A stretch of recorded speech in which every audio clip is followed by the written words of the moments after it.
මේකේ ආරම්භය ගත්තන් පස්සේ දැනගත්ත විදිහට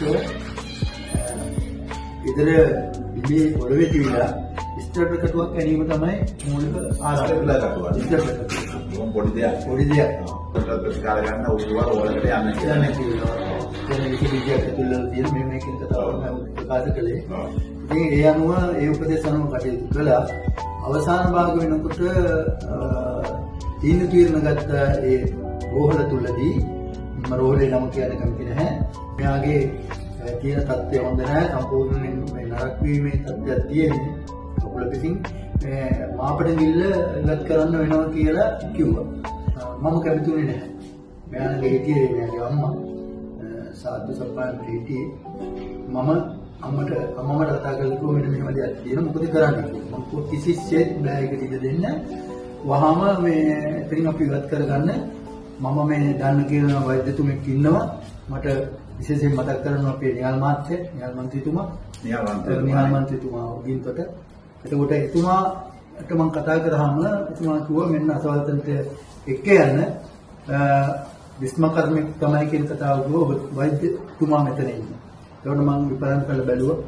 පස්සේ පින්තූරයක් කරගත්ත තුවාලේ ඒක WhatsApp කරලා ඔබතුමා හරහා එක්කෙන්නේ කියලා කිව්වා. මට හරි සතුටක් ඇති මේ වෙලාවේදී.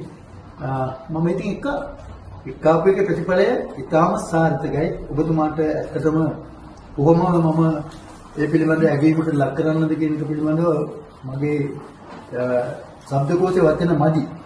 ඇත්තටම හරි සතුටුයි. බොහොම ක්‍රියාකාරීව හරිම එතන විශේෂයෙන්ම මතක් කරන්නට ඔබතුමා පමණක් නෙවෙයි අපේ වෛද්‍යතුමී ડોક્ટર රේණුකා සුබසින්න නැතිනී ඒ වගේම ඔබතුමාගේ මේ ඉන්න විශිෂ්ට කාර්ය මණ්ඩලය හරිම ප්‍රශංසනීයයි මේ සියලු දෙනාටම මගේ අදවතින් එන ගෞරවනීය ප්‍රණාමය මේ අවස්ථාවේදී මම පළ කරනවා අවස්ථාවක් කරගන්නවා. සමහර වෙලාවල් වලට මේ තුවාලේ සමහර අවස්ථාවල ප්‍රතිකාර කරගෙන යද්දී විස බීජ ප්‍රමාණය සැරෙන් සැරේ වැඩි වෙන්න පටන් ගත්තා නේද? ඔව් සර්. සැරෙන් සැරේ වැඩි වෙන්න පටන්ගෙන තුවාලේ සමහර අවස්ථාවල බලනකොට එකපාරක් හොඳ පැත්තකට හැදලා තියෙනවා අපෝ නරක පැත්තට හැදෙනවා නේද? ඉතින් ඒකේම අවස්ථාවලදී ඉතින් අපි නැවත පරීක්ෂණ කළා ඒ විස බීජ වර්ග හොයාගෙන ඒවට අදාළ ප්‍රතිකාර ක්‍රම සියලු දේවල් කළා. මම හිතන්නේ ඒ කරන කාලය ඇතුළත මේ අපේ කාර්ය මණ්ඩලය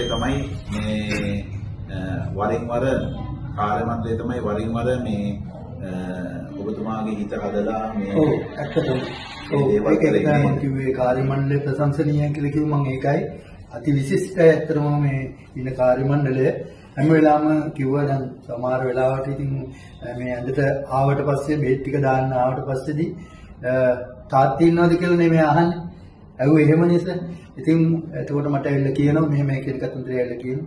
එතකොට කාර්ය මණ්ඩලය ඇවිල්ලා රෝගියාගේ මගේ දුවගේ හිස අත ගාලා යම් කාරණා කියනවා. හිත හදනවා. මටත් එහෙම තමයි. ඉතින් මට ලොකුම ප්‍රශ්නයක් තිබුණේ මෙයා යම් කිසි දෙයක් උත්පල වුණොත් එහෙම නැත්නම් මේකේ තියෙන අවදානම මම තේරුම් ගන්න හිටියා. සමහර වෙලාවට මේ තියෙන තත්ත්වයන් මත ජීවිතේ පවා ලොකු අවදානමකට ලක් වෙලා තිබුණා මට තේරුණා. ඔබතුමන්ලා වරින් වර මේ විස බීජ ගැන කතා කරනකොට මට ලොකු මට යම්කිසි සමාජීය වශයෙන් ලොකු අවබෝධයක් තියෙනවා ගැන. මේ අදවතින් මම සුබවතනවා ඔබතුමාත් එක්කම සබ්බේතිය විවර්ජන්තු සබ්බ රෝගෝ විනස්සතු කියලා ආශිර්වාද කරනවා. ඔබතුමාට නිරෝගී සුවය ඒ විතරන්නේ අපේ කවුද අපේ සුබසින්න වෛද්‍යතුමිය ඒ වගේම මේ සියලුම කාර්ය මණ්ඩලය හරි එළියේ ඉන්න අපේ මොකද ටොලිය තල්ලු කරන්නේ සේන මහත්මයා ඇතුළු සියලු දෙනාම හරිම ඇගීමට ලක් කරනවා මම මේක මෙතන විතරක් නෙවෙයි කියන්නේ මම දෙයක් දැනගත්තා නම් ඒ ඕනෑම කෙනෙකුට කියනවා යන්න බය නැතුව මම දුරකථනයක් අරගෙන මම කතා කරලා කියන්නේ ඔයාලා යන්න එතෙන්ට කියන මට්ටමට මමගේ හිත සැදී පැහැදී තියෙනවා ඔබතුමාට ගෞරවණීයයි හරිම සෙනෙහසයි බොහොම ස්තුතියි අපිට ඉතින් අපේ සතුට ලෙඩෙක් හොඳ වෙලා කකුල් දෙකෙන් ඇවිදලා යනවා දකින්න එක තමයි ඒ සතුටට මම දුක් විඳිනවා. ස්තුතියි